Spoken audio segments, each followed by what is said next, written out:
Добрый день, меня зовут Кузнецов Артем, я являюсь техническим специалистом в компании «Народный камин». Сегодня мы находимся на объекте, где установлена каминная топка с облицовкой и с разводом горячего воздуха.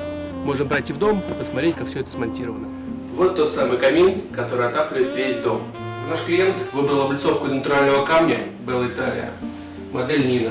Облицовка выполнена из колотого известняка, оттонирована в коричневый цвет, и мрамора Sunny Yellow.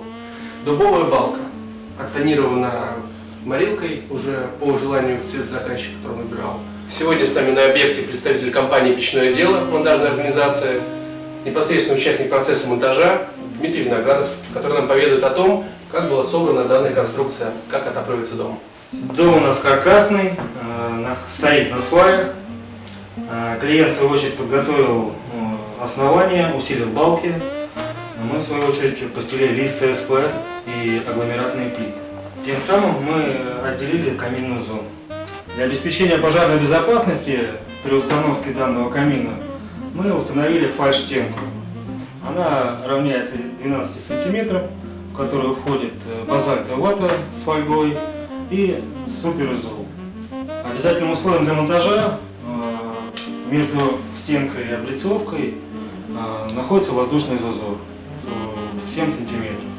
Далее мы установили топку на универсальную подставку, отцентровали дымоход между балок и смонтировали систему дымоудаления. Прошли первое перекрытие между первым и вторым этажом, чердачное помещение и саму кровлю. Далее на специальный клей мы собрали эту облицовку. Внутри она вся заизолирована также базальтовой ватой фольгированной. Далее мы установили каркас термокороба, в котором сделали отсечку горячего воздуха, также сделанная из суперизола. В ней находится отверстие для подачи воздуха на второй этаж через рукава. Короб также заизолирован базальтовой ватой. Сверху у нас гипрок пожаростойкий и сделаны решетки для отвода горячего воздуха. И отделка закончилась тем, что мы все отштукатурили декоративной штукатуркой, шубой и покрасили балку морилкой палисандр.